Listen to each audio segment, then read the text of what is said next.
ओम नमो भगवते वासुदेवाय। So 4.10 वीतरागा भय क्रोधा मन्मया मामुपाश्रितः बहवो ज्ञान तपसा पूता मद्भावमागतः। क्या आता नहीं क्या श्लोक? एनीवे, सो 4.10 है। भगवान यहाँ पर कह रहे हैं, एक्चुअली इसके कई मतलब हैं इस श्लोक के, एक मतलब नहीं है। श्रील प्रभुपाद एक एंगल ले रहे हैं जो कि बलदेव विद्याभूषण जी ने लिखा है, और वल्लभ संप्रदाय में एक अलग एंगल है। तो मैं अलग अलग एंगल्स बताऊंगा इस श्लोक के, और पॉइंट ये नहीं कि अलग अलग एंगल है, पॉइंट है कि इस श्लोक से हम क्या सीख सकते हैं और अपने लाइफ में अप्लाई कर सकते हैं। ओके, भगवान कह रहे हैं कि वीत रागा भया क्रोधा, कि क्रोध, भय और राग को छोड़कर मेरा आश्रय लो। सो कृष्णा कह रहे हैं यहाँ पर कि राग, भय और क्रोध को छोड़ के मेरा आश्रय लो। राग, भय और क्रोध को छोड़ के मेरा आश्रय लो। अब इसका मतलब क्या है? तो श्रील प्रभुपाद एक एंगल ले रहे हैं जो मैं बता रहा हूँ, उसके बाद कुछ अन्य आचार्य अलग एंगल ले रहे हैं। सो श्रील प्रभुपाद यहाँ पे लिख रहे हैं कि राग, भय और क्रोध का मतलब है, राग है मतलब भौतिक जीवन, यही कह रहे थे ना सुबह। देहात्म बुद्धि, यहां पे राग का मतलब ये है कि अपने शरीर से आसक्ति छोड़कर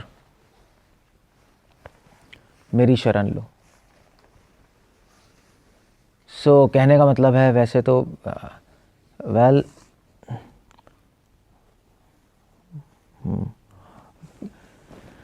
हम लोग ये तो राग का सिंपल मतलब हो गया, सिंपल है ना, हमें शरीर से राग है, हमें अपने उपाधियों से राग है। कृष्ण कह रहे हैं वो सब छोड़ दो और फिर मेरा आश्रय लो। और भय क्या है? भय का मतलब क्या है? श्रील प्रभुपाद यहाँ पे भय का मतलब ले रहे हैं, क्या ले रहे हैं रोहित? श्रील प्रभुपाद भय का मतलब मायावादियों से ले रहे हैं। प्रभुपाद मायावादियों से ले रहे हैं। मायावादियों को डर होता है इंडिविजुअल लोगों से। मायावादियों को डर होता है कि ये अलग है, ये अलग है, ये अलग है, मैं अलग हूँ, सब कुछ अलग है। उनको डर लगता है इससे, क्योंकि ये अलग है, ये अलग है, तो ये कुछ कहेगा, ये कुछ कहेगा, मैं कुछ कहूँगा तो फिर ये मुझे कुछ कर देगा। तो कहते हैं भैया अलग अलग चीज़ें हैं, इसलिए डर है, सब कुछ एक निराकार कर दो तो डर खत्म हो जाएगा। तो प्रभुपाद इस भय को छोड़ने का मतलब कह रहे हैं कि मायावाद थ्योरी को छोड़ दो, मायावाद सिद्धांत को छोड़कर मेरा आश्रय लो। राग से प्रभुपाद कह रहे हैं कि भोगवाद सिद्धांत को छोड़ के मेरा आश्रय लो। जो भोगवाद सिद्धांत से ना, क्या कहते हैं आपका चार्वाक सिद्धांत, एंजॉय करो, लाइफ एंजॉयमेंट के लिए, वो सिद्धांत छोड़ दो। भय से प्रभुपाद कह रहे हैं कि मायावाद सिद्धांत छोड़ दो, क्योंकि मायावादियों की फिलॉसफी भय पे बेस्ड है। उनको किससे डर लगता है? उनको साकार से डर लगता है। साकार है ना चीजें, उससे डर लगता है, भैया साकार वकार नहीं है, ये संसार का साकार है, भगवान का साकार है, हमारा साकार है, इसलिए प्रॉब्लम है। जब निराकार खत्म हो जाएगा तो सब प्रॉब्लम सॉल्व। तो उनको सकारात्मक से डर लगता है, तो इसलिए मायावाद भगवान कह रहे हैं छोड़ दो। और क्रोध मतलब बुद्धिस्ट फिलॉसफी छोड़ दो।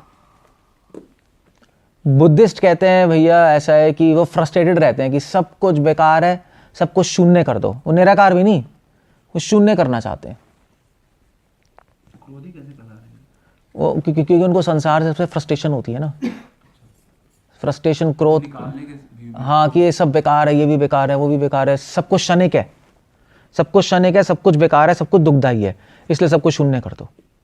तो बुद्धिज्म, बुद्धिस्ट फिलॉसफी, बुद्धिज्म, उनको फ्रस्ट्रेशन रहती है संसार से, इसलिए वो शून्य करना आते हैं। तो ऐसे तो जब किसी को क्रोध आता है तो क्या बोलता है, कि मैं इसको ख़त्म कर डालूंगा, यही बोलता है ना, वही बुद्धिस्ट है, सब कुछ शून्य कर दूंगा तो अल्टीमेटली क्रोध से ही आ रहा है।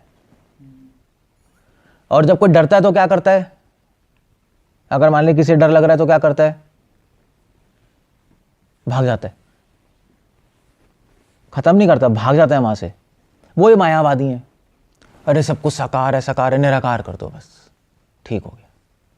साकार चीजों से भाग गया, उसे डर लग रहा है, भाग जाओ, दूर बैठ जाओ, आंखें बंद कर लो और सब कुछ निराकार कर दो। तो इसलिए मायावाद थ्योरी भय पे बेस्ड है। इससे भगवान एक और चीज बता रहे हैं हमें कि मायावाद थ्योरी का जन्म कहां से हुआ है, भय से। ये बहुत इंपॉर्टेंट पॉइंट है, ये डर से जन्म हुआ है उनका, मायावाद थ्योरी का। और अब बुद्धिस्ट थ्योरी का कहां से जन्म हुआ है, क्रोध से।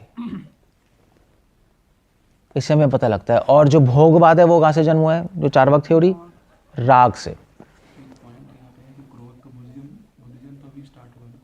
बुद्धिज्म शुरू से है, नहीं शुरू से है बुद्धिज्म। मायावाद, बुद्धिस्ट, भोगवाद सब कुछ नित्य है।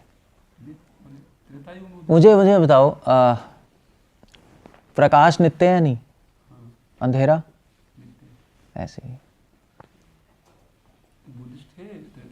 सब थे। जैसे आप बाहर जाओगे, बाहर अंधेरा है, बाहर अंधेरा है तो क्या अंधेरा नहीं है, ऐसे ही है।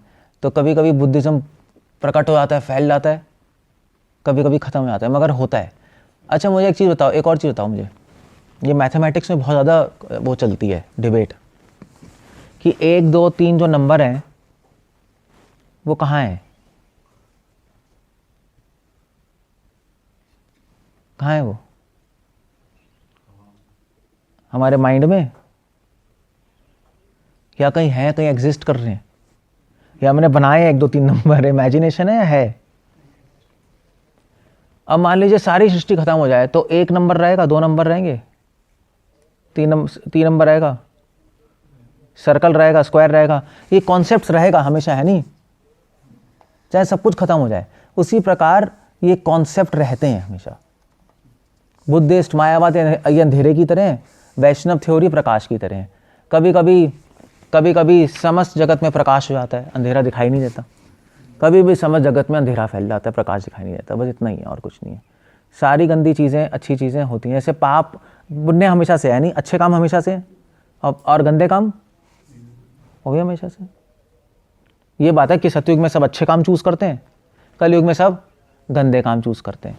सो ऐसे ही ये थ्योरीज हमेशा से नित्य काल से, इसलिए मायावाद भी नित्य ही है, सब कुछ नित्य है। स्वतंत्र इच्छा भी नित्य है, वो भी नित्य है। अगर स्वतंत्र इच्छा नित्य है तो पाप और पुण्य भी नित्य होना चाहिए, क्योंकि हम स्वतंत्रता से अच्छे काम भी कर सकते हैं, गलत काम भी कर सकते हैं।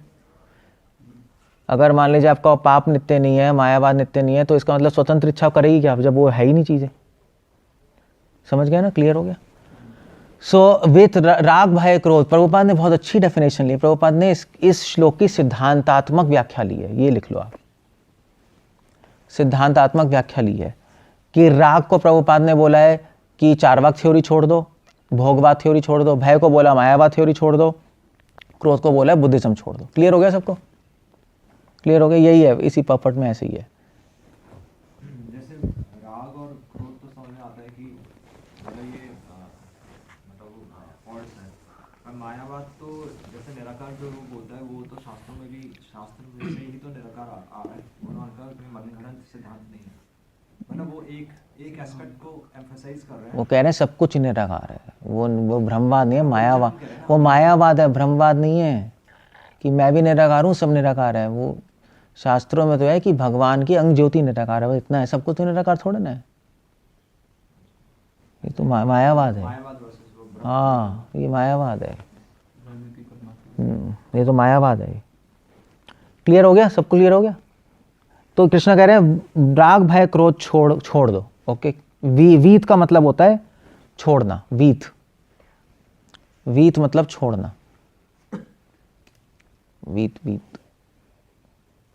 वीत वर्ड पता नहीं कैसे आता है, भगवान जाने, सोचना पड़ेगा। वीत विमुक्त से आता होगा, वीत एनीवे, बताओ, सोचूंगा मैं इस पे। ओके, वीत मतलब छोड़ देना। ओके, ये एक मतलब है, वीत राग भय क्रोध। दूसरा मतलब जो है, जो अन्य आचार्य लिख रहे हैं, अन्य आचार्य इसको सिंपल मतलब ले रहे हैं। समझ लो, तो अन्य आचार्यों ने उसकी भक्तिमय व्याख्या दी है। तो ये तो सिद्धांतात्मक व्याख्या है जो प्रभुपाद ने दी है। बाकी आचार्यों ने भक्तिमय व्याख्या ली है इसकी। तो भक्तिमय व्याख्या क्या है? वीत राग, राग को छोड़ो। तो यहां पे राग मतलब क्या है? अगर भक्तिमय व्याख्या होगी तो राग का मतलब क्या है? राग छोड़ो, उसका मतलब क्या होगा भक्तिमय व्याख्या में?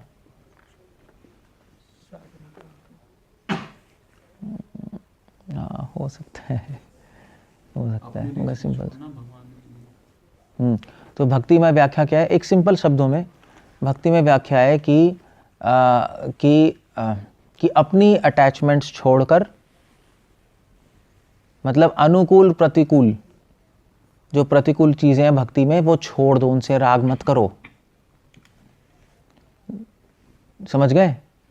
भक्ति में व्याख्या ये होगी कि हमें जो चीज अच्छी लगती है, अगर वो भक्ति के प्रतिकूल है तो छोड़ देनी चाहिए।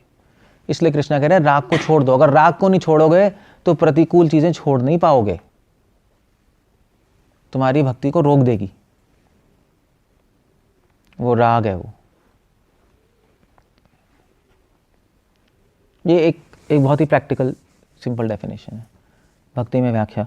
और भय को छोड़ने का मतलब क्या है भक्ति में व्याख्या में? क्या है, कौन बताएगा?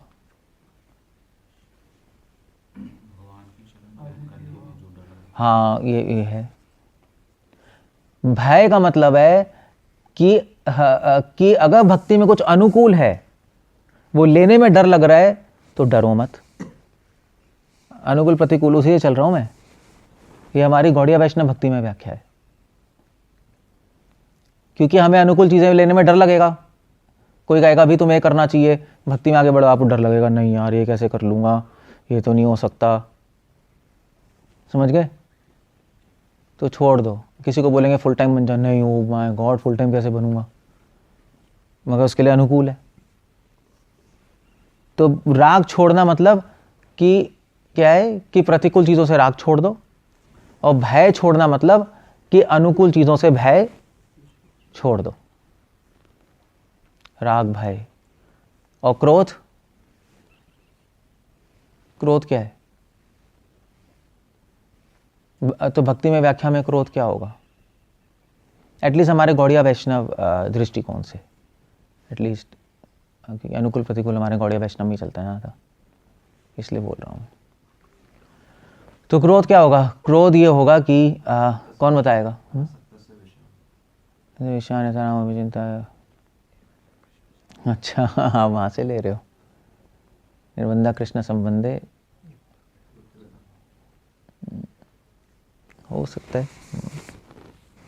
तो क्या कैसे होगा? सारी चीजों को भगवान की सेवा में यूज करना, और उनसे मतलब हम उनको भगवान से विभिन्न द्वितीय न देखें। तो क्रोध कैसे फिट हुआ इसमें? मटेरियल चीजों को लेकर हमें क्रोध आता ना, तो हर चीज को भगवान की सेवा, जैसे प्रभुपाद ने हर चीज को, उनके टैलेंट को ही भगवान की सेवा में। हो सकता है भी answer, not a bad idea. प्रचार करना, प्रचार करना। हाँ, क्रोध ये है कि क्या कह रहे हो? हम पे कोई कुछ गलत बोल रहा है तो या हम पे कुछ पर्सनल इश्यूज पे नहीं होनी चाहिए, तो भगवान की सेवा में। एक्चुअली क्रोध का ना कहीं कहीं मतलब है, मगर एक्चुअली एक जो हमारे गौड़िया वैष्णवाचार्य जो क्रोध का मतलब ले रहे हैं ना, कि बिना कि क्रोध, भगवान कह रहे हैं क्रोध छोड़ दो। क्यों छोड़ दो? क्योंकि क्रोध होगा तो तुम प्रचार नहीं कर पाओगे, प्रचार नहीं कर सकते, तुम्हें क्रोध आएगा लोगों को देखकर कि ये गंदे हैं, ये गंदे हैं, ये गंदे हैं। तो काफी आचार्य क्रोध जब शब्द आते हैं तो यही बोलते हैं क्रोध छोड़ दो, क्योंकि कृष्णा इसलिए कह रहे हैं क्रोध छोड़ने को कि जिससे हम कृष्णा कॉन्शियस को बांट पाएं, कृष्णा कॉन्शियसनेस को बांट पाएं। भक्ति फिर भी क्रोध नहीं करना चाहिए, उन पे कृपा करनी चाहिए। हमें हमेशा कृपा और क्षमा ही करनी चाहिए, चाहे कोई भी हो जाए। मैत्री कृपा उपेक्षा शब्द आ रहा है। उपेक्षा शब्द है उपेक्षा शब्द, हाँ उपेक्षा भी तो कृपा ही है एक तरह से, वो भी बात है, भी छोड़ दिया हमने, मगर वो फिर कमज़ोर लोगों के लिए, मध्यम अधिकारी के लिए। उत्तम के लिए तो कृपा ही है, वो उपेक्षा भी नहीं करेगा। प्रहलाद महाराज सब पे कृपा कर देंगे। उत्तम अधिकारी तो मध्यम अधिकारी के स्तर पे आगे कुछ आ वो करता है, मगर फिर भी उसका लेवल तो अलग ही है ना, फिर भी अगर वो नीचे भी आ गया तब भी। तो वो हमेशा जैसे जैसे श्रील प्रभुपाद के टाइम कितनी सारी प्रॉब्लम्स होती थी, प्रभुपाद हमेशा कृपा करते थे, हमेशा माफ़ करते थे। चाहे बड़ी बड़ी चीज़ें हो जाती थी, बड़ी बड़ी चीज़ें प्रभुपाद कहते थे नहीं माफ़ करते। प्रभुपाद कहते थे कि जो भी व्यक्ति आए थे, न्यूयॉर्क में कुछ हुआ था, मैं भूल गया, मैं कई जगह हरी शौरी प्रभु की डायरी में प्रभुपाद कहते थे एनीवे वो कि करोड़ों जन्मों बाद भक्ति करने आया है, माफ़ कर दो उसको, चांस दो, आगे बढ़ो। तो वो क्रोध हटाना पड़ता है, वरना आप वर्ल्ड वाइड प्रीचिंग नहीं कर पाओगे, इम्पॉसिबल है वो बहुत मुश्किल है। प्रभुपाद इस तरीके से, तो प्रभुपाद ने सबको आगे इनकरेज कर दिया, आगे बढ़ा दिया। ऐसे कीर्तनानंद महाराज थे, हाँ एक्चुअली याद आ गया, कीर्तन महाराज का याद आया मुझे। कीर्तनानंद महाराज जब प्रभुपाद वृंदावन लेके गए थे उनको, संन्यास पहले संन्यास डिसाइपल, तो फिर प्रभुपाद ने उनको न्यू वृंदावन भेज दिया प्रीचिंग करने के लिए। अच्छा, कीर्तनानंद महाराज ने दीक्षा देना शुरू कर दी थी बीच में खुद से। तो फिर सबको प्रभुपाद को पता लगा कि दीक्षा देने लगे, तो प्रभुपाद ने लिख के भेजा कि इस कीर्तन साइको है। मुझे पता है, वो मुझे पहले से पता था वो साइको है, और अब उसने दीक्षा भी देना शुरू कर दिया, उसको वो लोग बंद करे, नॉनसेंस, ये सब क्या है मेरे रहते हुए। तो कीर्तनानंद महाराज के ना फिर सर में दर्द शुरू होने लगा था, माइग्रेन। तो उन्होंने लिखा माइग्रेन शुरू हो गया, फिर कीर्तन महाराज को बोला कि प्रभुपाद ऐसा कह रहे हैं। तो कीर्तन महाराज ने फिर प्रभुपाद ने माइग्रेन शुरू हो गया, प्रभुपाद को फिर कीर्तन महाराज ने बोला कि मेरा सर में दर्द हो रहा है, जो भी है। प्रभुपाद ने कहा तुम ये सब बंद करो और कोई प्रॉब्लम नहीं है, आगे कंटिन्यू करो। प्रभुपाद ने गुस्सा नहीं किया, गुस्सा कर देते तो वो छोड़ के भाग जाता, और क्या होता। ऐसे कई बार कई चीज़ें हुई हैं। प्रभुपाद ने क्रोध नहीं किया। प्रीचिंग करने के लिए क्रोध मुक्त होना चाहिए, अदरवाइज आप प्रीचिंग नहीं कर सकते, नहीं कर पाओगे, लोगों को जोड़ नहीं पाओगे। क्रोध में फ्रस्ट्रेशन भी इंक्लूडेड है, फ्रस्ट्रेशन भी इंक्लूडेड है ना। आप फ्रस्ट्रेट होते रहोगे, प्रीचिंग कैसे करोगे आप? क्योंकि बहुत सारी चीज़ें होंगी मैनेजमेंट में, इधर उधर फ्रस्ट्रेट होते रहोगे तो लोग जुड़ेंगे नहीं। इसलिए कृष्ण कह रहे हैं क्रोध छोड़ दो।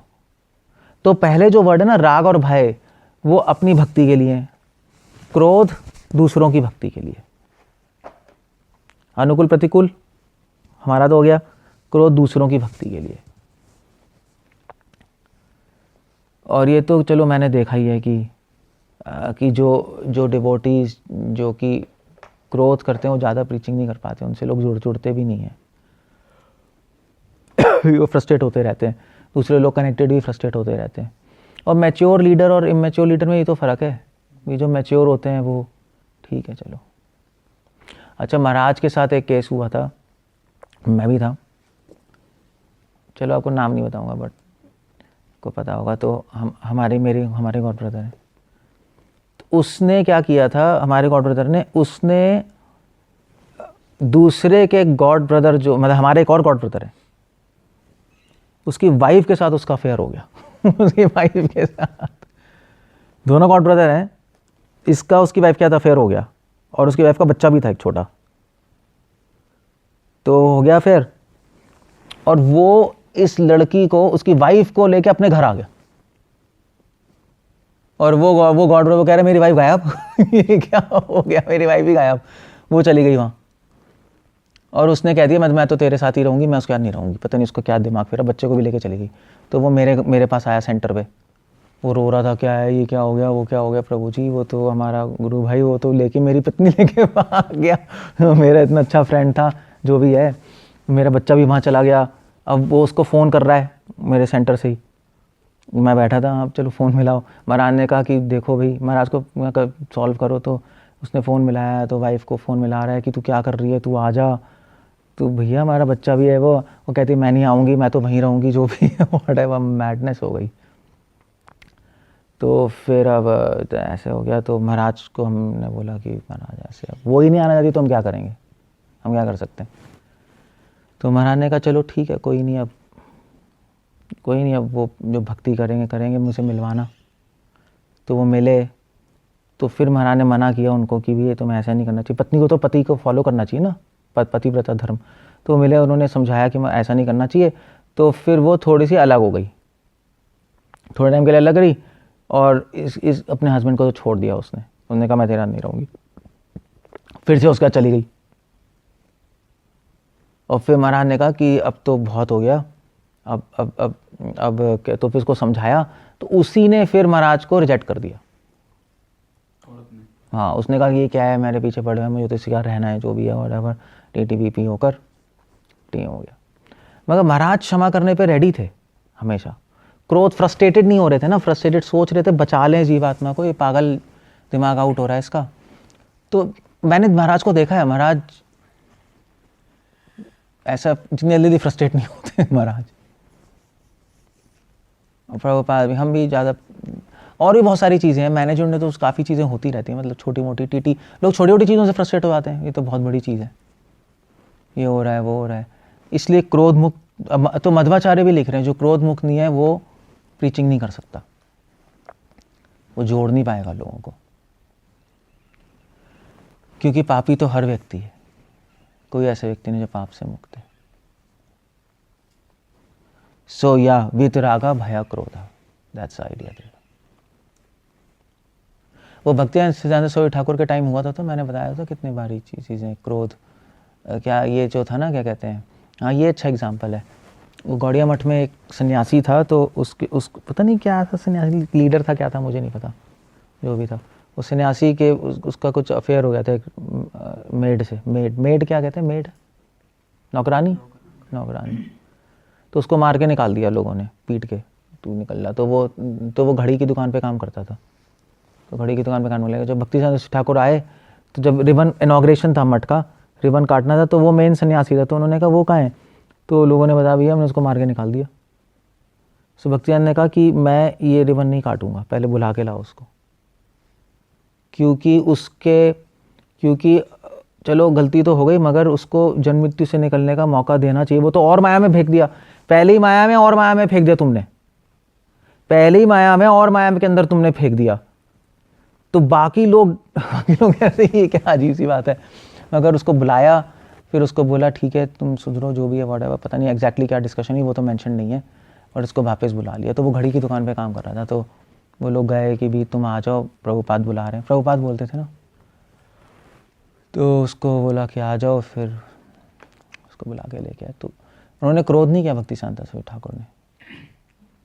सो चीज़ें हैं, तो इसलिए क्रोध, राग भय, क्रोध फ्रस्ट्रेशन, सिद्धांतिक रूप से दिखता है कि गुरु या पंडित सिद्धांत को बताने के लिए लड़ते हैं, जैसे प्रभुपाद जी। हाँ, सिद्धांतिक रूप से लड़ रहे हैं, वो सिद्धांत को प्रेजेंट करने के लिए, जैसे भाई, जैसे मान लीजिए एफडीजी का इशू चल रहा है, फीमेल दीक्षा गुरु का इशू चल रहा है, तो उसमें तो डिबेट हो रही है।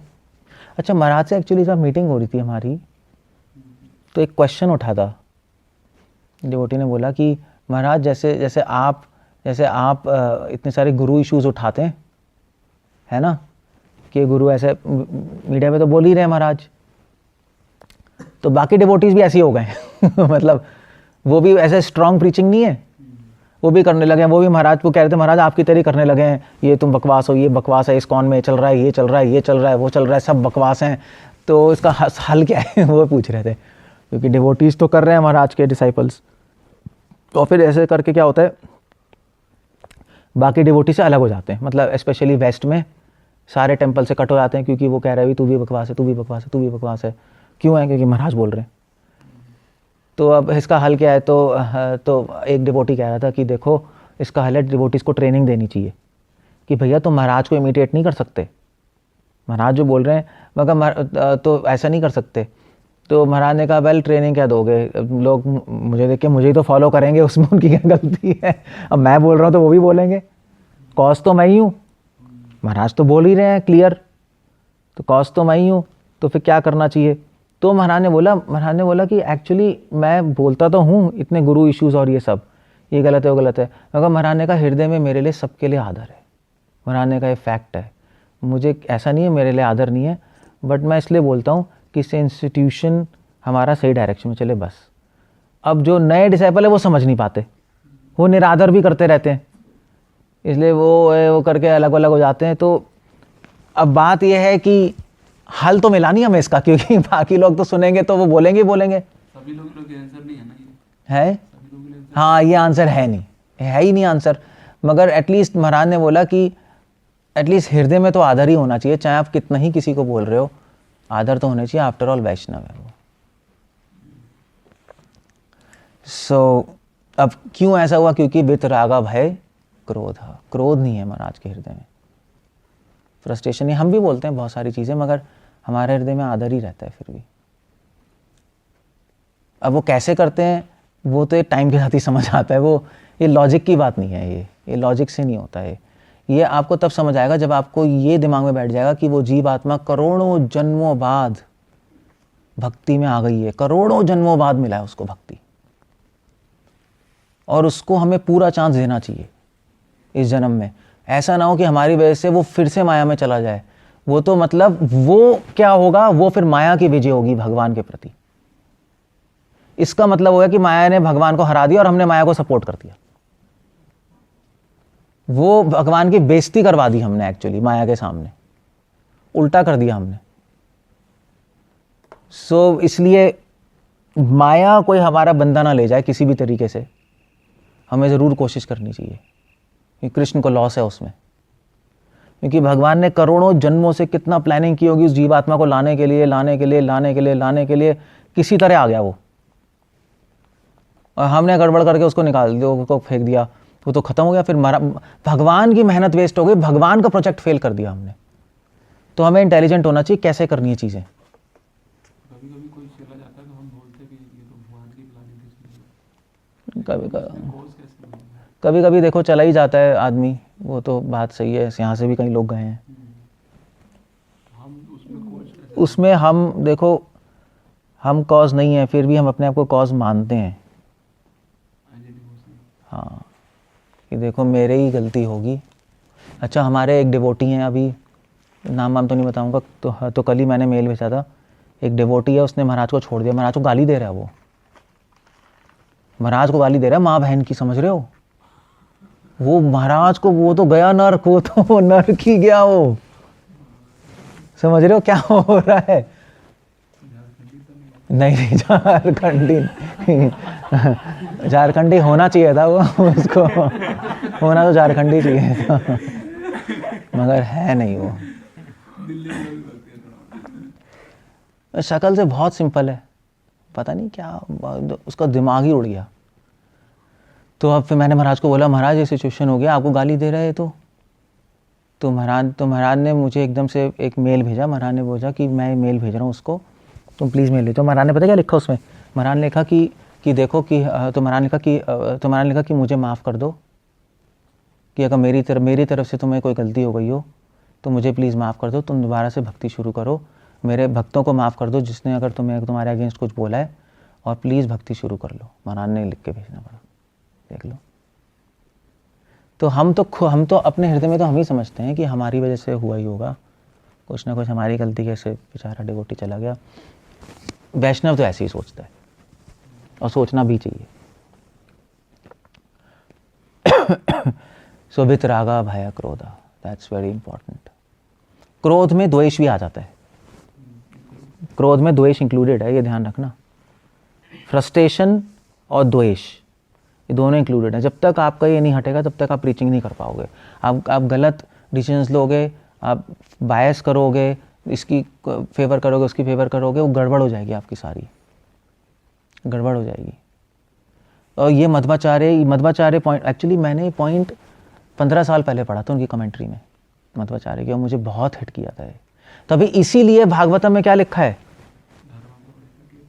क्या है? हाँ, धर्म प्रोजता कायितवत्र परमो निर्मत्सराणाम सताम। निर्मत्सर, तभी द्वेष और क्रोध की बात ला रहे हैं वो।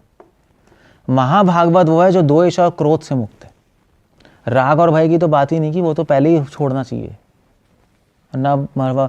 और वो भी तो है, अरे तो नेक्टर ऑफ इंस्ट्रक्शन क्या है? उत्तम भक्त का हृदय शून्य क्या है कि जो कनिष्ठ है उसको मन से प्रणाम करो, मध्यम को तन से, हाँ तन से ठीक है, हाँ यही कह लो हिंदी में, तन से करो। और जो उत्तम है, उत्तम कौन है? जो द्वेष से शून्य है ना, हृदय से, तो उसकी सेवा करो। रूपा गोस्वामी ऐसे डिफाइन कर रहे हैं।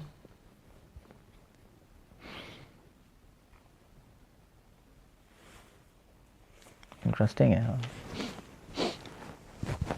Okay, so that's the idea there. और इसीलिए इस श्लोक के अंदर ये भी है, वित रागा भय क्रोध।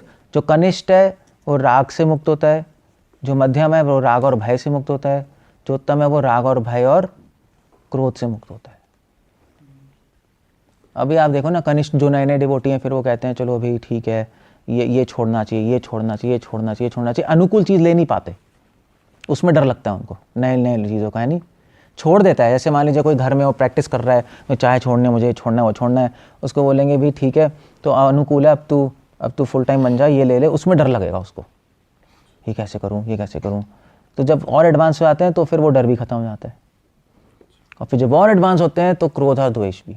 तो ये डिग्रीज हैं, ये राग भय क्रोध, ये डिग्री है। ये सबसे पहले राग छोड़ो, फिर धीरे धीरे भय छोड़ दो, फिर क्रोध और द्वेष भी छोड़ दो, और फिर मेरा आश्रय लो। तो ये इस श्लोक की भक्तिमय व्याख्या है।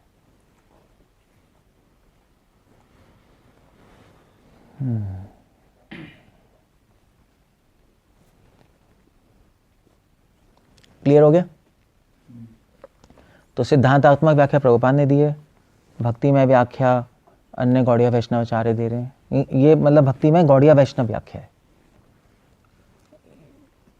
तो ऑफ कोर्स क्रोध का तो मैं मध्वाचार्य से लाया हूँ, बट मोस्टली गौड़िया वैष्णव है। भक्तिमय ठाकुर भी यही लिख रहे हैं, भागवतम नेक्स्ट इंस्ट्रक्शन में यही है, नहीं, क्रोध वाला पॉइंट प्रीचिंग के लिए बोला जाता है, क्रोध और द्वेष छोड़ दो। ओके, उसके बाद पुरुषोत्तम आचार्य वल्लभ संप्रदाय की एक व्याख्या है, तो वो है आपकी पुष्टिमय व्याख्या। पुष्टिमय, ये टर्म्स मैंने थोड़े खुद ही बनाए हैं, बट आइडिया देने के लिए है, क्योंकि वल्लभ संप्रदाय का मार्ग है, पुष्टि मार्ग है ना, पुष्टि मार्ग है, इसलिए पुष्टिमय व्याख्या। पुष्टिमय व्याख्या क्या है? वितरागा भया क्रोधा। पुरुषोत्तम, जहाँ तक मुझे याद है, पुरुषोत्तम आचार्य लिख रहे हैं कि राग मतलब यहाँ पर है कि अपनी साधना से राग छोड़ दो। अब साधना से भी राग होता है, साधना से भी अटैचमेंट होती है। क्या होता है साधना से अटैचमेंट? क्या मतलब है इसका? आप कहोगे साधना से अटैच नहीं होंगे, मतलब होंगे, होने ही तो अच्छा ही है साधना से अटैच होना।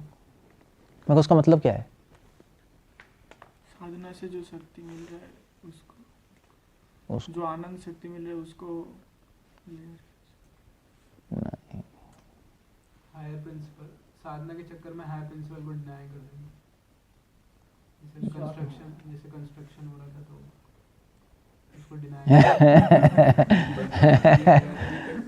वो एक अलग, तो ठीक है मैं समझ गया, मगर साधना नहीं करेंगे, मतलब ये तो अजीब सी बात है। राग तो नहीं चाहिए ना, ठीक है हमें पता है कंस्ट्रक्शन छूट रही है, बट फिर से हम करते हैं ना, दोबारा से तो आते ही हैं।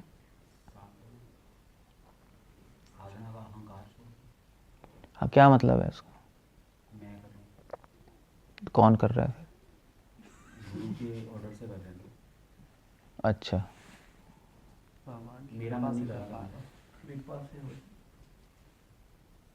ये भी ठीक है। साधना को जो राग है ना, उसका मतलब एक जो एटलीस्ट वल्लभ संप्रदाय में इस तरह लेते हैं कि साधना से हम भगवान को प्राप्त नहीं कर सकते। हाँ, ये जरूर माइंड में क्लिक होना चाहिए आपके। साधना से मैं भगवान को प्राप्त नहीं कर पाऊंगा।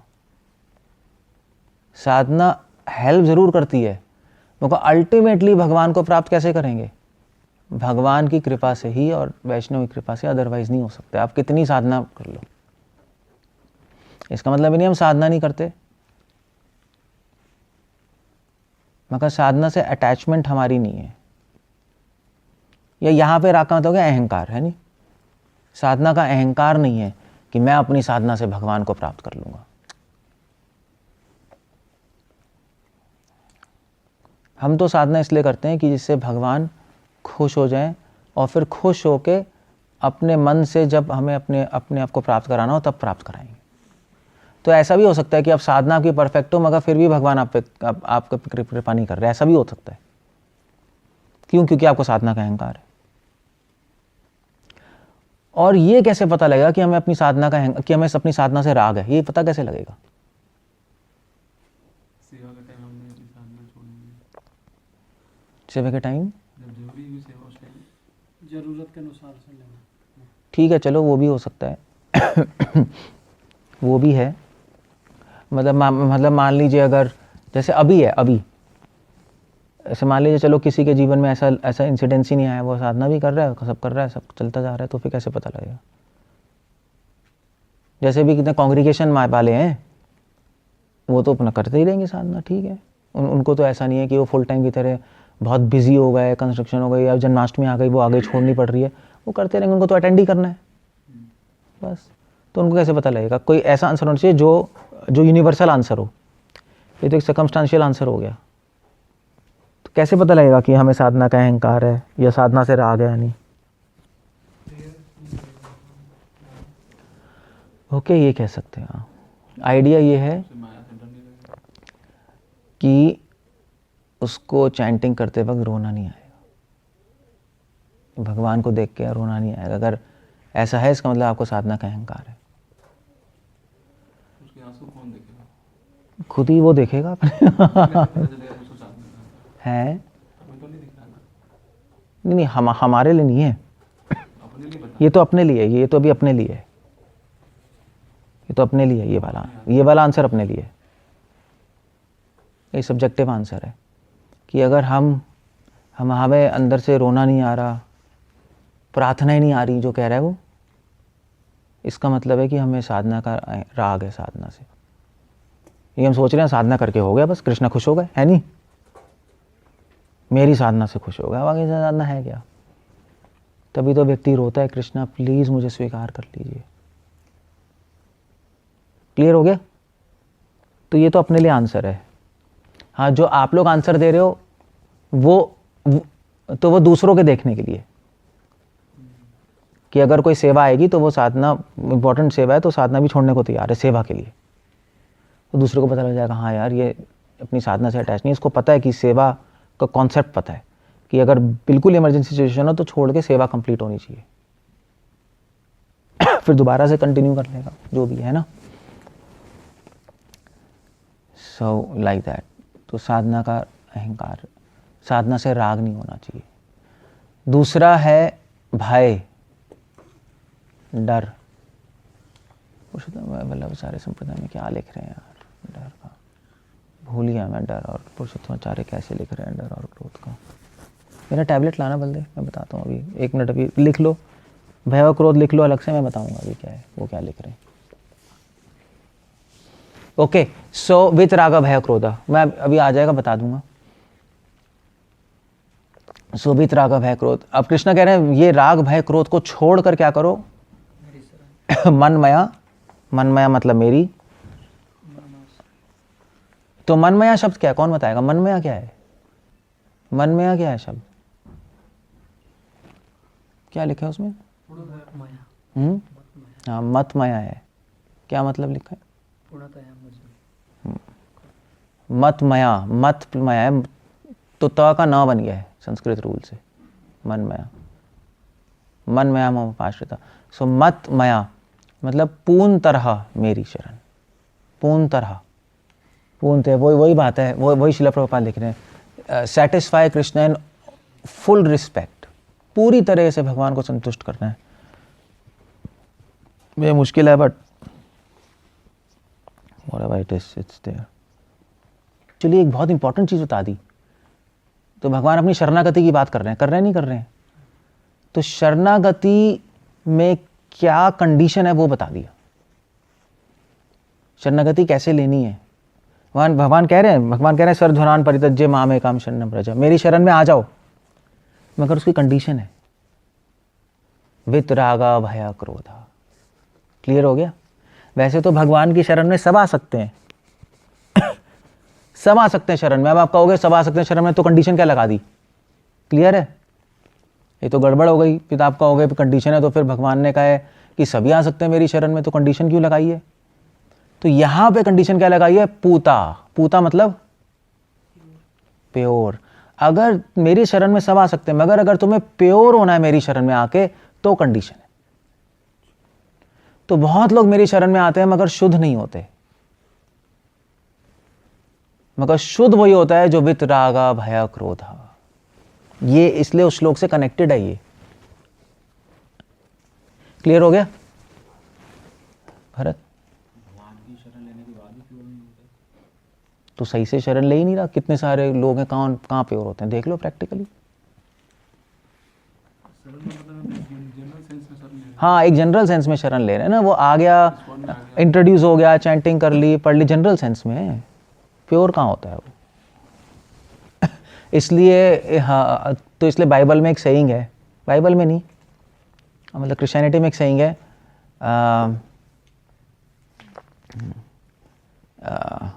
क्या है? Many are called but few are chosen. बहुत सारे लोगों को बुलाया है मगर कुछ ही लोगों को चुना है। ऐसे जॉब में नहीं होता, सबको ही बुलाया, भैया आ जाओ, इंटरव्यू दे दो, आ जाओ, ओपन है, आ जाओ, मगर कुछ ही लोगों को चुनते हैं। उसी प्रकार सभी को भगवान बुला रहे हैं, आ जाओ, चैंटिंग कर लो, प्रसाद ले लो, पढ़ लो, कोई प्रॉब्लम नहीं है, ओपन है मेरी शरणागति, आ जाओ। मगर कुछ ही लोग चूज करते हैं। किस लोगों को चूज करेंगे? वितरागा भय क्रोध। वो होंगे पूता। पूता मतलब प्योर हो जाएंगे, वो प्योर होंगे, बाकी लोग ऐसे ही चलते रहेंगे पूरे लाइफ। पूता सब इसी में आ रहा है। है नेक्स्ट लाइन है, पूता मत भावम आगत वितरागा भया क्रोधा मनमय पराश्रिता बहवो ज्ञान तपसा पूता। पूता मत भावम आगत। तो पूता पूता पूता बीच में वो छोड़ दिया मैंने, भवो ज्ञान तपसा, पूता पे आ गया हूं मैं अब सीधा। वो नहीं कहते सपूत है मेरा, ये सपूत नहीं कहते, वही बात है पूता पूता है। सो लाइक दैट पूता, सो वो प्योर हो जाएगा। और तो हाँ, तब आप क्वेश्चन पूछोगे कि प्योर का मतलब क्या है? कि प्योर होने का मतलब क्या है? प्योर किसे कहते हैं? मद्भावम आगतः, वो प्योरिटी है। प्योरिटी मतलब कि उसके हृदय में मेरे लिए भावनाएं जागृत हो जाएंगी, वो प्योरिटी का मतलब है। मेरी सेवा के लिए भावनाएं, मेरी सेवा के लिए भावनाएं जागृत हो जाएंगी, मेरे नाम रूप गुण लीला के लिए भावनाएं जागृत हो जाएंगी। मतलब कृष्ण भावना जागृत हो गई, वही प्योर है। और क्या, जितनी मात्रा में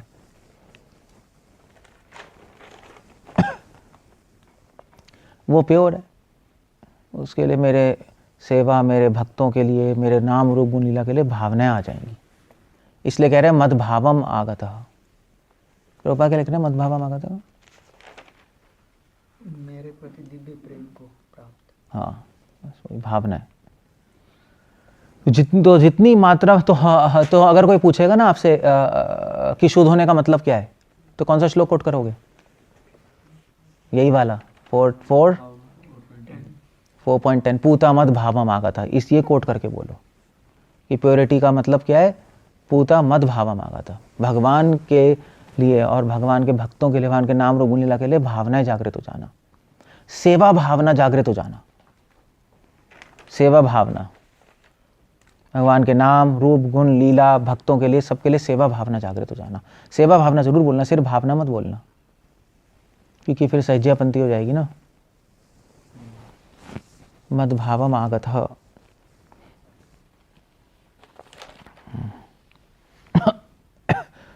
तो आगता मतलब आ जाएंगी, आ जाएंगी। आगतः, गतः मतलब जाना, आगत मतलब आना, उल्टा हो गया। आगतः, क्लियर है? सो ये इसलिए शरण लेने के बाद अगर प्योर होना है, प्योरिटी का मतलब है, तो फिर आपको वितरागा भय क्रोध ये करना पड़ेगा आपको। ओके, तो आपको वितरागा भय क्रोध तो अगर आप राग भय क्रोध से सिद्धांतात्मक रूप से मुक्त होगे तो थोड़ा सा आगे बढ़ जाओगे। अगर भक्तिमय व्याख्या से मुक्त हो गए तो थोड़ा और आगे बढ़ जाओगे। अगर पुष्टि व्याख्या से मुक्त हो गए तो पूरा ही आगे बढ़ गया। तो लेवल्स भी है ना वो सारे। जैसे कि साधना हमारे एक सेकेंड हमारे जीवन में जैसे कि साधना मेन बताया कि साधना इम्पोर्टेंस नहीं है भगवान की कृपा प्राप्त करने के लिए। इम्पॉर्टेंट नहीं है ऐसा नहीं है, हेल्प करती है साधना। बस साधना एक फैक्टर है बस। अब पूरा सिर्फ साधना से नहीं हो सकता, केवल साधना, साधना और कृपा। मतलब साधना तो चाहिए ही चाहिए होगा। हाँ, केवल साधना से नहीं होगा, साधना और कृपा। मगर हम लोग सोचते हैं केवल साधना से हो जाएगा। नए डिवोटी चैंटिंग कर लो, ये कर लो, पढ़ लो और ये कर लो, बस फिर हो जाएगा। कृपा भी चाहिए, तो दोनों फैक्टर चाहिए। केवल साधना वो बात है, हम लोग सोचते हैं केवल साधना से, तभी तो फिर हम डिवोटी एसोसिएशन नहीं लेते, या डिवोटीज, या हमें कोई प्रेयर्स नहीं आ रही, या रोना नहीं आ रहा, कृष्णा प्लीज़ आप हेल्प कीजिए, नहीं हो रहा ना, हम सोच रहे हैं हमारी साधना से हो जाएगा केवल। तो केवल साधना, केवल वर्ड बहुत इंपॉर्टेंट है। ओके, सो पूतामत भाव मांगा था। अब क्वेश्चन आ रहा है, तो हाँ, तो अब क्वेश्चन आएगा कि कृष्णा ये तो बहुत मुश्किल है करना ये क्या है, ये तो पागलपंती है। मतलब आप राग से मुक्त, भय से मुक्त, क्रोध से मुक्त, फ्रस्ट्रेशन से मुक्त, द्वेष से मुक्त, ये तो इम्पॉसिबल है, कैसे होगा ये तो नहीं होगा। माँ कृष्णा आंसर कह रहे हैं, भावो बहुत सारे लोगों ने किया है, पहले कर चुके हैं, तुम भी कर सकते हो। तो मतलब भावो मतलब बहुत सारे लोगों ने, मतलब समय, मतलब ऐसा नहीं है कि बहुत सारे लोग कर सकते हैं, मगर बहुत सारे लोगों ने किया हुआ है, लिस्ट लंबी है, तो सिंसियर उन्होंने किया हुआ है। मेरे पास लिस्ट है, लिस्ट ले लो है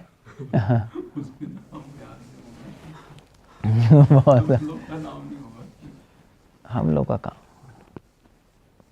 करना चाहो तो कर सकते हो।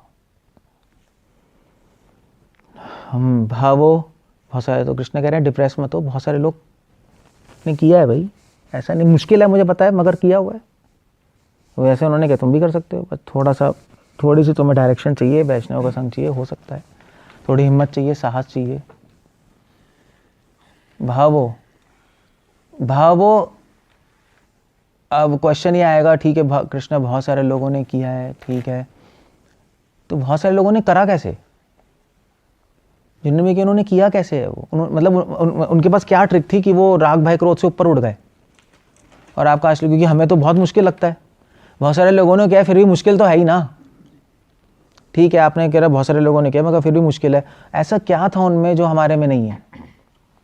तो कृष्ण कह रहे हैं ज्ञान तपसा, दो चीजें थी उनके पास, अगर तुम ये दो चीजें ले आओ तो तुम भी कर जाओगे, तुम भी कर जाओगे। तो क्या दो चीजें, ज्ञान और तपस्या। ज्ञान था उनके पास नॉलेज थी। यहां पे ज्ञान से मतलब सिर्फ नॉलेज नहीं है, यहां पे ज्ञान से मतलब अच्छे गुण भी हैं, दिव्य गुण भी हैं, है नहीं। कृष्णा कह रहे हैं ना 13 चैप्टर में, ज्ञान क्या है, सारे दिव्य गुण है ना, अमानित्वम अदम वित्वम शांतिरार्जवम। जब भी ज्ञान का मतलब आता है तो उससे दो ही मतलब आते हैं, एक तो सिद्धांत और एक वर्च्यूज। वर्च्यूज कैसे कहेंगे, दिव्य गुण, दिव्य गुण। तो ये दो चीजें थी उनके पास। मतलब ये समझ लो कि उनके पास ब्रह्मणत्व था। ब्रह्मणत्व मतलब कि ब्राह्मणिकल क्वालिटीज उनके जीवन में थी, नॉलेज और वर्च्यूज था उनके पास, और तपसा और तपस्या की शक्ति थी। ये तो भक्ति में तपस्या का मतलब क्या है, हाँ नहीं, तपस्या मतलब क्या है भक्ति में, चैंटिंग।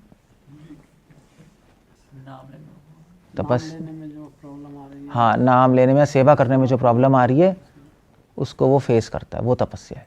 सेवा सुख दुख सेवा सुख दुख संपदा, क्या है, सेवा सुख दुख, यार मैं शब्द कैसे बोल रहा हूँ। सेवा में जो सुख दुख है वो डिवोटी की संपदा है ना। सेवा में जो दुख आता है, प्रॉब्लम्स आती हैं, वो सहन करता है और उसको फेस करता है, वो तपस्या है भक्ति की, और कुछ नहीं है। तो उनके पास ये दो चीज़ें थी, हैं टॉलरेट करने की डेफिनेशन? तपस्या टॉलरेशन ही तो होती है, और क्या होता है? वो खा नहीं रहा, टॉलरेट ही तो कर रहा है। यहाँ पे से मैं प्रॉब्लम नहीं टॉलरेट कर रहा हूँ। प्रिंसिपल वही है। तपस्या तो मतलब एक्स्ट्रा से हम कुछ कर रहे हैं। वो तो आप सोच रहे हो ना। मगर तपस्या मतलब आप सेवा एक्स्ट्रा करोगे तो उसमें प्रॉब्लम्स आएंगी, फिर उसको सहन करोगे, यही है ना। सेवा से लिंक्ड है सब हमारे यहाँ। सो तपस्या कैसे है यार? सेवा सुख दुख परम संपदा। सेवा में जो सुख दुख है वो मेरी परम संपद है, मेरी वेल्थ है। दुख परम संपदा। भक्तिविनोद ठाकुर के सॉन्ग से तुम्हार सेवा दुख है यही मैं ढूंढ रहा था। तुम्हारे सेवाए दुख होए जत सही तो परम सुख। यही मैं बोलने आ रहा था कि आपकी सेवा में जो दुख होगा वो मेरे लिए परम सुख होगा। ये तपस्या है। यही लाइन ढूंढ रहा था। सो ये है भव ज्ञान तपसा। सो ये पूरा श्लोक है। वितरागा भया क्रोधा मन मया माम पाश्रिता भव ज्ञान तपसा भूता मद भाव। That's how it goes. Attains to my nature. भूता प्रभुपाद अटेन्स टू मैं मीनिंग क्या लिख रहे हैं मदभावम का? मेरे प्रति दिव्य प्रेम। ये तो ठीक है, पता नहीं इंग्लिश में कुछ और लिख रहे हैं शायद। Attains to my nature English में क्या लिख रहे हैं? मैं देखता हूँ, एक minute. Transcendental love for me attained. अच्छा ठीक है, चलो ओके। सो क्या कहते हो अब? हरे कृष्णा हो गया। ये पुष्टि में व्याख्या का मतलब क्या हुआ? ये भक्ति में व्याख्या और पुष्टि में व्याख्या। भक्ति में व्याख्या तो ये थी कि साधना क्या करते हैं? भक्ति में व्याख्या क्या थी, भूल गया मैं। वही अनुकूल प्रतिकूल। अच्छा, अनुकूल प्रतिकूल। हाँ, तो भक्ति में व्याख्या तो ये है कि एक मतलब एक समझ लो कि संबंध और अभिधेय के लेवल पे चल रहा है। पुष्टि में व्याख्या होती है एक, वो भी है, मगर पुष्टि में व्याख्या जनरली आपकी साधना को नरिश करने के लिए जो सिद्धांत है ना, आगे बढ़ाने के लिए साधना को, आपकी भक्ति को आगे बढ़ाने के लिए जो पुष्ट करने के लिए, वो पुष्टि में व्याख्या है। तो पुष्टि में व्याख्या हमेशा एक पर्सनल लेवल पे चलती है। एक हाँ, थोड़ा सा अब कैसे समझाऊं, पता नहीं, मैं नहीं समझा सकता। रख लो। मतलब पुष्टि में व्याख्या थोड़ी डीप है कि साधना का अहंकार भी खत्म करना है। ये तो चीज़ें, कॉन्सेप्ट मुश्किल है ना। तो पुष्टि में व्याख्या आपकी भक्ति को बहुत तीव्र बना देगी। भक्ति में व्याख्या एक जनरल लेवल पे चल रही है कि अनुकूल प्रतिकूल ले लो, वो छोड़ दो। तो तीव्र बनाने के लिए पुष्टि में व्याख्या, ये समझ लो, तीव्र बनाने के लिए पुष्टि में व्याख्या। हाँ, यही है बस। ओके, कुछ कहना है, कुछ पूछना है? This is this whole verse. अच्छा हाँ, अच्छा मैंने बताया नहीं। तो राग क्या था? साधना का अहंकार था ना। देख के बताऊंगा प्रभु, मुझे ध्यान नहीं आ रहा, और मुझे ऐसे बस स्पेकुलेट नहीं करना चाहता मैं। हाँ क्या? हाँ क्वेश्चन है, गुरुदेवत आत्मा। क्या कुछ सोचा? आत्मा क्या है वहाँ पे? आत्मा वैसे तो चलो रोहित ने बता ही दिया था, भगवान के डिवोटीज हैं। आत्मा एक्चुअली क्या है? आत्मा एक्चुअली यहाँ पे दो चीज़ें, या तो भगवान के डिवोटीज मान लो, अगर आप टेक्निकली बिल्कुल जाना चाहो अगर, तो वल्लभ संप्रदाय में लिख रहे हैं आत्मा मतलब व्रजवासी, क्योंकि वो भगवान की आत्मा है ना सब। सो गुरु की, कृष्ण की और व्रजवासियों की शरण ले लो। तो वो एक्चुअली रागनों का भक्ति के एंगल से बोल दिया है ना। पापा कह रहे हैं ना कि अपने मन में ब्रजवासियों का अनुसरण करो, तो वहाँ पे वो तो रागनों का भक्ति छुपी हुई है आत्मा में। ये कृष्ण की आत्मा कौन है? राधा, यशोदा, नंद बाबा, ब्रजवासी तो हैं। तो यहाँ पे आत्मा अगर जनरल सेंस में लेना आते हो तो भगवान के डिवोटीज, अगर बहुत ही स्पेसिफिक सेंस में लेना चाहते हो तो ब्रजवासी। तो रागनों का भक्ति भी छुपी हुई है यहाँ पर। तो एक्चुअली अगर आप और स्पेसिफिक लेना आते हो तो गोपियाँ, हमारी फिलॉसफी क्या, गोपी भरतु पद कमलय और दासन उदास अनुदास, गोपी भाव ही तो है। तो वही कृष्ण कह रहे हैं, गुरुदेव आत्मा, गुरु की मेरी और मेरी गोपियों की शरण। क्लियर हो गया? सो चीज़ें ना एक्चुअली छुपी हुई होती हैं, इसलिए भागवतम में ऐसे ऐसे शब्द यूज़ करते हैं तो लोगों को लगता है ये क्या क्लियर ही कर देते हैं, मेरे भक्त है नहीं, मगर उसके फिर कई मीनिंग होते हैं। इसलिए आत्मा शब्द यूज़ किया जाता है कि अलग अलग मीनिंग निकल सकें उसके, अलग अलग लेवल्स पे। इसलिए शास्त्र थोड़े कंफ्यूजिंग लगते हैं कि क्लियर क्यों नहीं कर दिया यहाँ पर, मगर क्लियर नहीं करा क्योंकि कहीं की लेवल है उसके। तो आत्मा का मतलब डिवोटी हो गया है, आत्मा का मतलब ब्रजवासी हो गया, आत्मा का मतलब गोपियाँ हो गई टेक्निकली। सो ऐसे है। अब पूछो, कुछ पूछना है तो। क्या हो, कोई क्वेश्चन नहीं है? अच्छा, पूछते ही जा रहे थे हैं, बीच में पूछ ही लिया आपने। और कुछ है किसी का? अदरवाइज क्या कह रहे हो? प्रभुपाद एक जगह और प्रभुपाद के तात्पर्य में पढ़ रहा था, प्रभुपाद लिख रहे थे कि भक्ति का मार्ग, कि अपने आप को पहले हमें शुद्ध नहीं करना, भक्ति का मार्ग ही हमें शुद्ध कर देता है। वहाँ पर वो पॉइंट आता था कि अलग से हमें अपने आप को शुद्ध करने की आवश्यकता नहीं होती, भक्ति का मार्ग ही प्यूरिफाइंग प्रोसेस है। तो उसको, और यहाँ पर जब हम कह रहे हैं कि वीत राग है क्रोध, यहाँ तो ये भक्ति का मार्ग ही तो है ये। वही मैं कह रहा हूँ कि वहाँ अलग क्यों लिखते हैं और यहाँ ऐसे कैसे है? वो चीज़ें वो तो उस सेंस में लिख रहे हैं कि हमें ज्ञान और योग करने की जरूरत नहीं है। ज्ञान का रास्ता, योग का रास्ता, उस दृष्टिकोण से लिख रहे हैं कि अगर जैसे हम यहीं पर इसको हम ज्ञान के एंगल से लेंगे तो राग है क्या होगा? ज्ञान के एंगल से क्या मतलब है? वही तो हम ज्ञानियों के लिए उस मार्ग को हम अलग कर रहे हैं ना। ज्ञानियों के लिए श्लोकों का तो क्या नहीं? ज्ञानी लोग, हम क्या छोड़ रहे हैं? हमारे आपसे राग भय क्रोध की डेफिनेशन अलग है ना, उनके आपसे डेफिनेशन अलग है। तो ज्ञानियों के लिए तो भय, तो ज्ञानी तो मायावादी है, वो तो कहेंगे भय मतलब यही है कि सब साकार है, डर लगता है, भैया निराकार कर दो, डर खत्म हो जाएगा। उनकी तो अलग ही एंगल चल रहा है भय का। तभी तो प्रभुपाद ने पहले मायावाद थ्योरी और बुद्धिस्ट थ्योरी काटी है। तो हमारा तो एंगल ही अलग है बिल्कुल, राग भय क्रोध का बता ही दिया मैंने। भक्ति का मार्ग अपने आप शुद्ध करता है, हमारा सारा व्याख्या सेवा को लेकर है, इसलिए। बहुत अच्छा श्लोक है। वीत, वैसे पता है एक वो आती थी वीटा, चॉकलेट का नाम था ना कुछ, या कोल्ड ड्रिंक का नाम था वीटा, बॉर्नवीटा। वीटा एक, एक्चुअली वीटा शब्द मैं संस्कृत में देखूंगा एक्चुअली छोड़ना कैसे आया है, थोड़ा अजीब सा वर्ड है वीत। मगर वीत में एक्चुअली एक सेंस तो है, वह जो शब्द है ना, वह शब्द तो वह से वायु होता है, वायु। तो वह का मतलब होता है स्ट्रेंथ, बल। जिस भी शब्द में वह आता है उसका मतलब उसमें बल लगाना पड़ेगा। तो कृष्णा कह रहे हैं वीत मतलब छोड़ने के लिए तुम्हें बल लगाना पड़ेगा, ऐसे नहीं हटेगा। वीत ऐसे नहीं हटेगा, अपने आप नहीं हटेगा, तुम्हें बल लगाना पड़ेगा, इसलिए वीत है ये। तो चलो सेंस है ही इसके अंदर। वीता, वीत राग, वीता है, वीता है, वीत है, ता है, वीत राग, हाँ वीत राग भय को।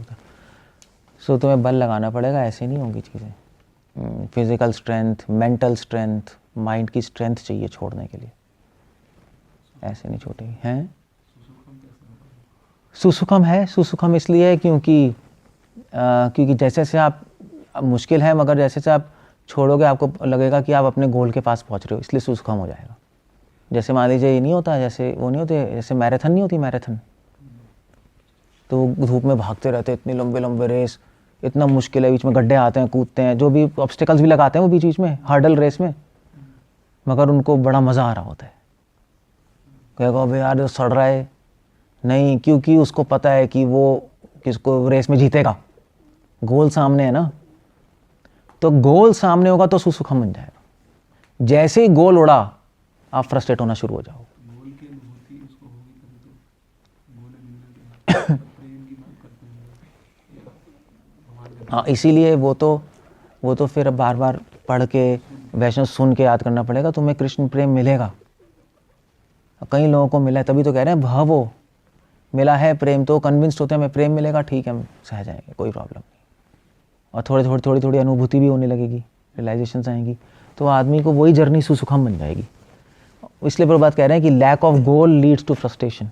प्रभुपाद कह रहे हैं इस पट में नहीं कहीं कि जैसे ही गोल होता है ऐसे ही आदमी फ्रस्ट्रेट होने लगता है बस, क्योंकि मुश्किल तो है चीज़ें, फिर सुखम नहीं लगने लगेगा, फिर दुखम हो जाएगा फिर प्रॉब्लम शुरू हो जाएगी। क्रोध वाला आपने जो पॉइंट बताया था कि प्रीचिंग में क्रोध छोड़ना पड़ता है, जैसे कोई सर्विस है गलत हो रही है तो मतलब सर्विस अच्छी करने के लिए भी तो क्रोध थोड़ा करना ही पड़ता है। किसके हो? दूसरे पे? हाँ मतलब कि अपने पे भी क्रोध आता है कि क्या कर दिया मैंने, फिर फ्रस्ट्रेशन होती है। ये प्रीचिंग के लिए बोल रहा था ना मैं, दूसरे पे तो करना ही नहीं चाहिए प्रभु। कभी कभी बोलना पड़ता है दूसरे को, मगर बिना क्रोध के बोल दो, क्या है, 1 बार 2 बार 3 बार तो बिना क्रोध के तो बोलो। हाँ, फिर अगर नहीं सुन रहा तो फिर आप थोड़ा चिल्ला के बोल सकते हो, मगर क्रोध नहीं होना चाहिए अंदर से, यूज़ करना चाहिए नहीं। ऐसे माँ बच्चे पे चिल्लाती है, क्रोध थोड़ा ना होता बच्चे पे, उसको अंदर तो प्रेम ही है, मगर उस टाइम बस वो चिल्लाती है नहीं करना, वो डर के बैठ जाता है, फिर दूसरे वक्त पुच्ची करने लगती है नहीं। हम ऐसा नहीं है, अबे ये नहीं करना वो नहीं करना, बस फिर शक्ल नहीं देखेंगे, हमारा ऐसा नहीं है। सो इसलिए क्रोध तो प्रॉब्लम है।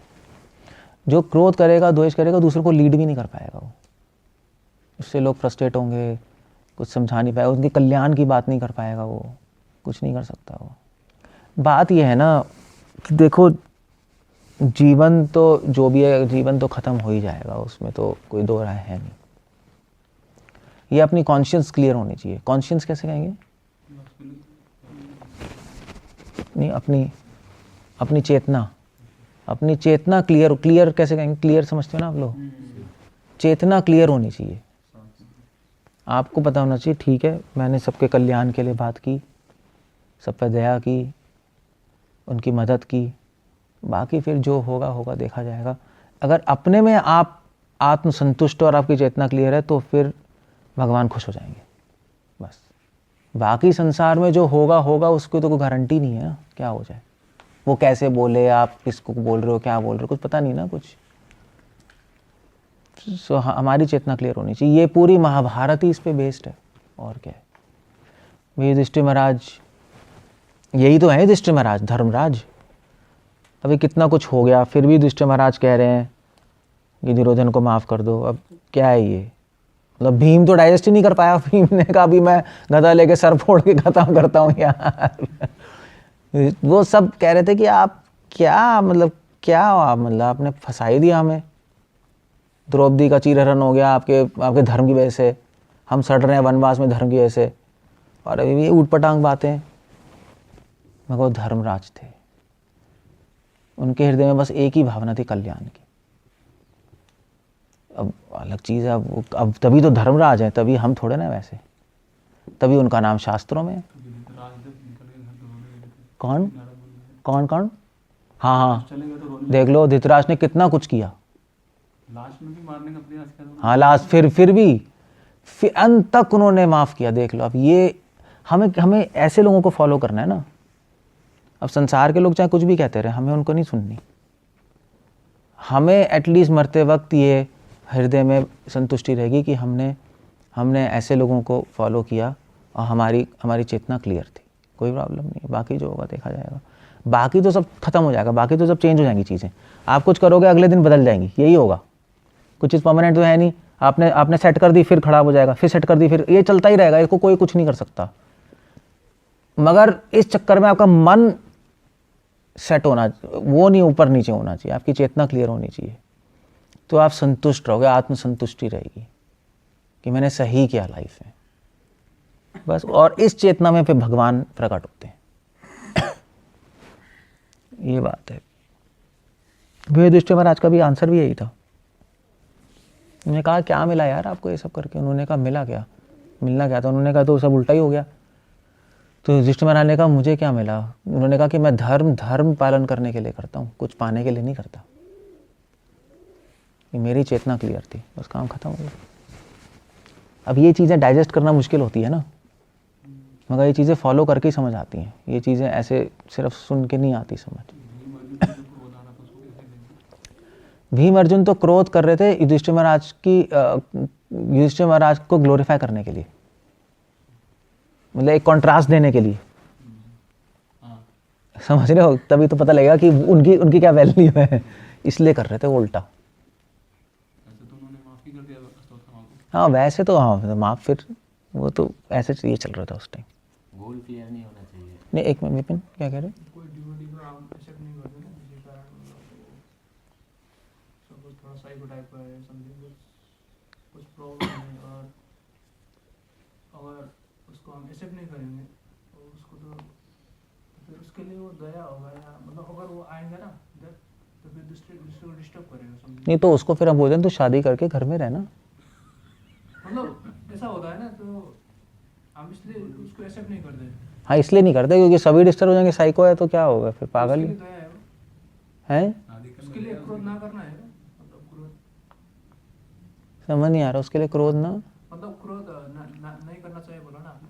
हाँ तो क्रोध क्या कर रहे हैं उस पर? क्रोध नहीं है ना वो, मतलब उसको हम सजेशन दे रहे हैं तू शादी करके रह ले यार आराम से, और तुझे बाइक भी चाहिए, तू साइको है, तुझे दवाई भी तो चाहिए टाइम पे। नहीं हो सकता है भक्ति कर ले, मतलब कैसे भक्ति कर ले? जैसे कि हम मान रहे हैं ना वो साइको है, बट हो सकता है साइको ना हो, मतलब अब यार वो तो बात अलग है ना, हो सकता है साइको ना, अब वो तो एक्चुअली कभी कभार पर्सनल इश्यूज होता है ना कि नहीं, अब साइको कह रहे हो या साइकेट्रिक प्रॉब्लम कह रहे हो? ऐसे बोल रहे हैं कि वो साइको है, बट वो है नहीं, एक्चुअली साइको नहीं है, दवाई नहीं ले रहा वो, ठीक है, मतलब अच्छा ऐसे ही कह रहे हैं। हमारे साथ कुछ पर्सनल इशू है उसके साथ ना। अच्छा पर्सनल। हाँ मतलब पर्सनल इशू के कारण, हाँ अगर ऐसे ही बोल रहे हो साइको तो क्रोध ही कर रहे हो, वो तो है ही, पर्सनल इशू के कारण वो तो द्वेष ही है वो तो। और लॉजिक दे रहे हैं कि वो दूसरे को डिस्टर्ब करेगा।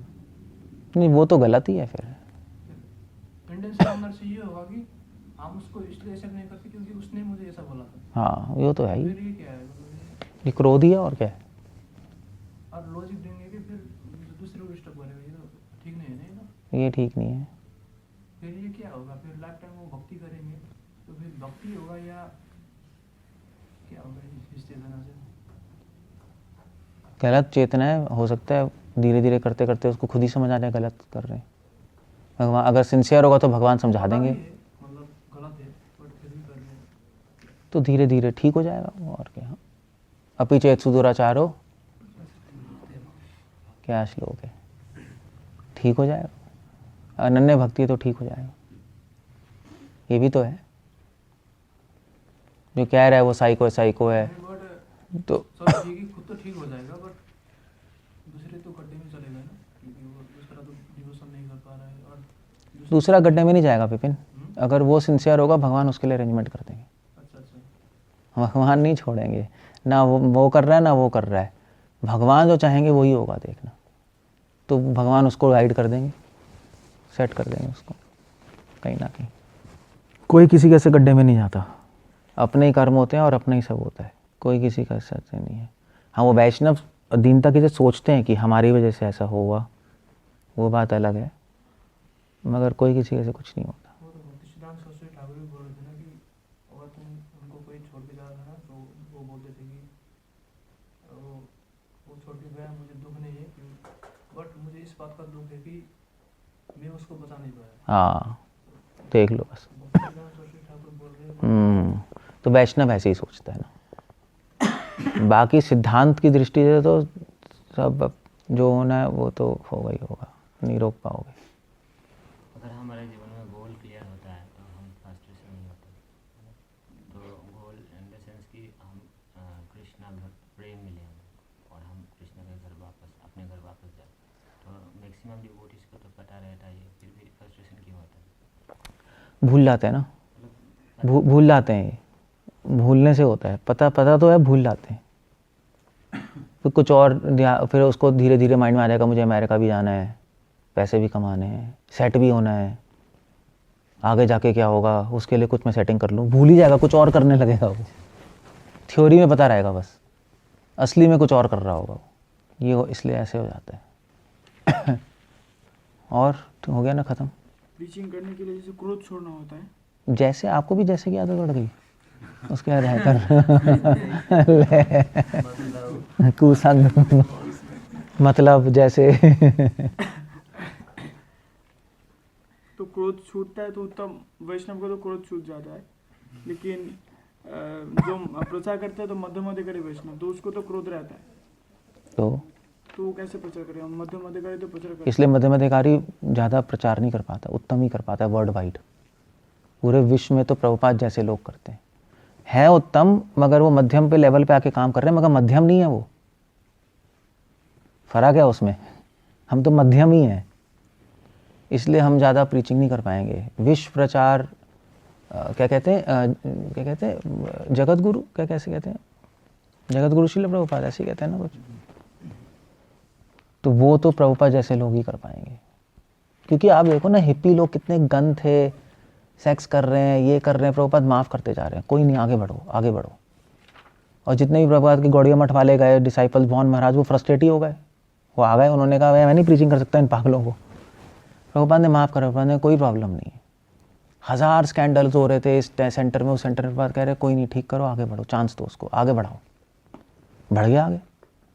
प्रभुपाद भी अगर ऐसे रहते क्रोधित फिर तो हो गया था, फिर तो बाकी लोग इसलिए तो फेल हो गए। तभी तो कहते हैं कृष्ण कृपा मूर्ति, मोस्ट कंपैशनेट आचार्य। और तभी आजकल जो इतने भी हिप्पी जो सन्यासी बने, तभी तो आप देख लो वो कृष्ण से आ सकती है, प्रभुपाद से आ सकते हैं सब, क्योंकि उनको पता है वो कैसे थे और कहाँ पहुँच गए, क्योंकि प्रभुपाद ने कृपा की, उनको उठाया, जबकि वो लायक नहीं थे इस चीज़ के। और आज वो प्रभुपाद के लिए जी रहे हैं, उनको पता है ना क्या हुआ उनके साथ। So that's the whole point there, समझ गए? तो हमें ऐसा बनना चाहिए। ठीक है, हम क्षमा करते हैं, मगर कुछ प्रैक्टिकल सॉल्यूशन भी हो जाना चाहिए, है नहीं? वो भी चीज़ है ना, बस और कुछ नहीं। चलो आगे चलो। और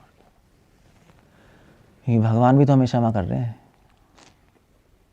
हम कौन से दूध के धोले, हम कौन से पूता हैं, हम तो मूता हैं।